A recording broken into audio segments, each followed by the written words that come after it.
Hey everybody, welcome back into another fun and exciting intermediate math class. Today we're going to be starting off in chapter number 2 in your book that is on page number 66. So go ahead and open up there to page number 66. This is going to be lesson 2.1 in your book. And you're just coming off a test, right? So I think the book is kind of taking it easy on you right here. All right, I think you're going to like this lesson. Maybe it's review for some of you, but we do need to go over it. We need to make sure that before we go on, we understand what's called the basics of percents. So go ahead and look down there at page number 66. The basics of percents. Now, what is a percent? That's where we need to start. We need to define the word so that we can understand what we're dealing with.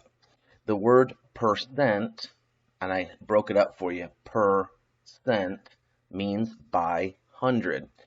So when I lived in the Dominican Republic for 10 years, and when I was learning Spanish, I learned that the word per is the word por in Spanish, and what it means, not poor like you don't have any money, but por like as in the Spanish word. And what it means is it means to divide. So if you say like 6 por 2, you would be saying, and you'd use the Spanish word seis por dos. You would actually be saying, I need to divide 6 by 2. Okay? So I wrote this I wrote the word by. So you're actually dividing it by something. And then the word cent, okay, just think about this like even in English, we have the word cent. What does that mean? Like when we have cents in our pocket, right? We have dollars and cents. What we have is we have part of a dollar. How many cents are in a dollar? There's 100 cents in $1. So you need 100 cents before you get $1. In Spanish, the word is ciento, and that's 100. So you have por ciento. That's how you say percent in Spanish, and it means by 100 or divide by 100. The word is exactly the same in English, but sometimes it gets lost in the translation because we just say percent and we don't really even know what we're saying. But we're saying by 100. So when we are using percents, we are dividing by 100. We're displaying a number. We're showing a number that is being divided by 100. That's what percent means. All right, so to find the percent of the number, you just take the number and you divide it by 100. And this can be done by a fraction or by a decimal. So let me kind of show you what I mean by that. All right, I have the number 45, right? So, or 45%. That's what this sign means. This is the percent sign. So I have 45%. So you could write it 45 per means by 100. That's what percent means. Even the percent sign, let me show you the percent sign, right? Like this is the percent sign. So what do you have right there? And you got to give me a little bit of latitude here, but what do you have here?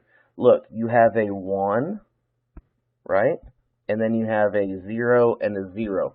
You have a 100 right in the sign. Now, the 1 0 is out of place just a little bit. It needs to go over there. And that's not really exactly, but I just want you to see that even when you're looking at the sign, there's a 100 there in the sign. So, anyways, when you're doing this, it's like saying 45% is like saying 45 by 100. Okay? So you can do this using a fraction. What does that look like?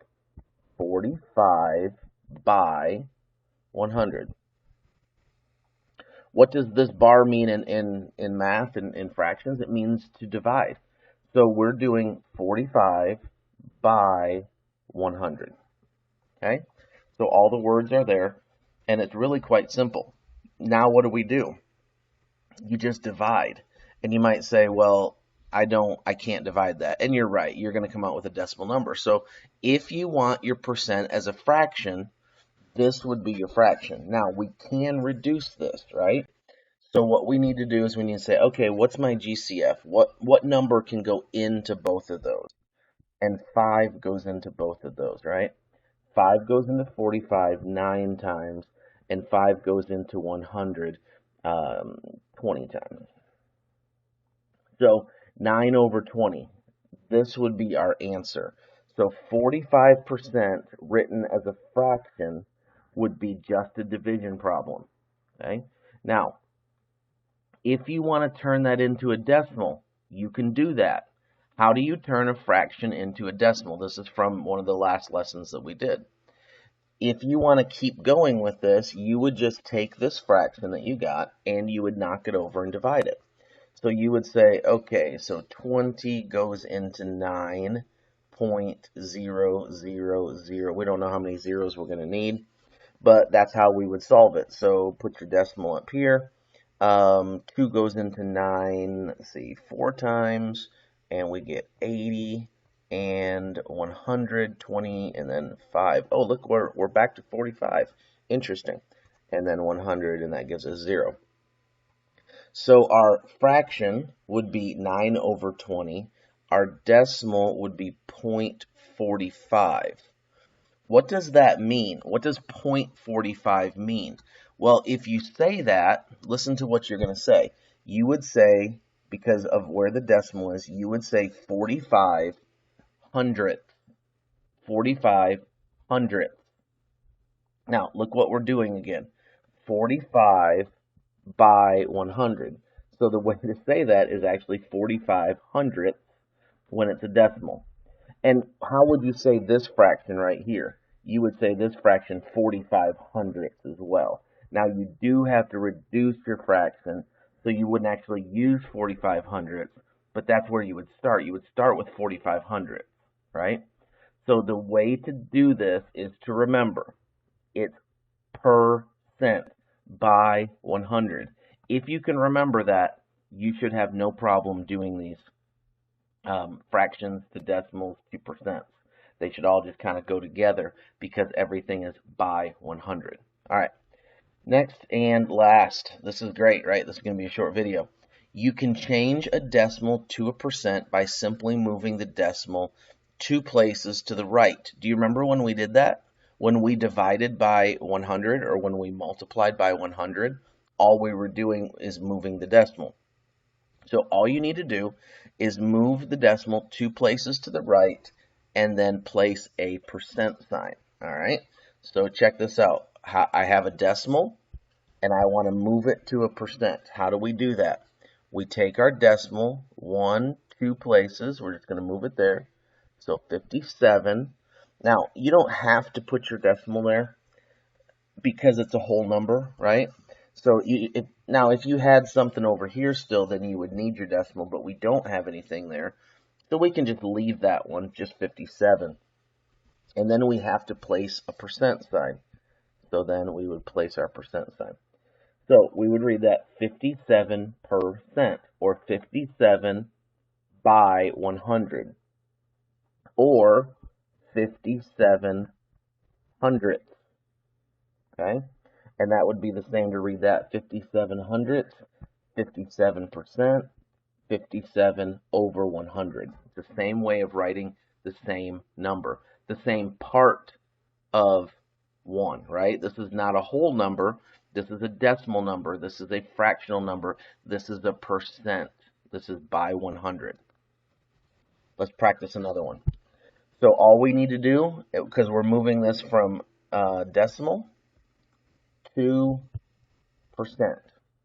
So the way that we do that, following our steps, is just 2 steps. We're going to move the decimal 2 places to the right, and then we're going to put a percent sign. All right? So 1, 2, so 357, and you could put a point there if you want. You don't need one in this case, and then percent sign. And we're done. That's it. Now, we'll do it with this one. We'll do one more example, and now we have 3 numbers. It's fine. We just still follow the same rule. What's the rule? Move the decimal 2 places. Why 2 places? Because it's by 100. How many zeros does 100 have? It has 2 zeros, so we move our decimal 2 places. 1, 2. Our answer would be 2.3. You could say 0.23, but you don't need that 0. So what's the second thing that we need to do, the second step here, if you will? So we've moved our decimal 2 places. Now we need to add our percent sign, because that lets everybody know when they see this, then they know, oh, they moved the decimal 2 places to make a percent. You have to use that symbol. You can't just move your decimal and then just leave it. You have to write the sign that lets people know, okay, this is now a percent. Okay? So, kind of a shorter lesson, but I think a lesson that you have to have. You need that before you can move on, because a lot of things in this book, we're going to need the percent so that we can do the arithmetic that's in the book.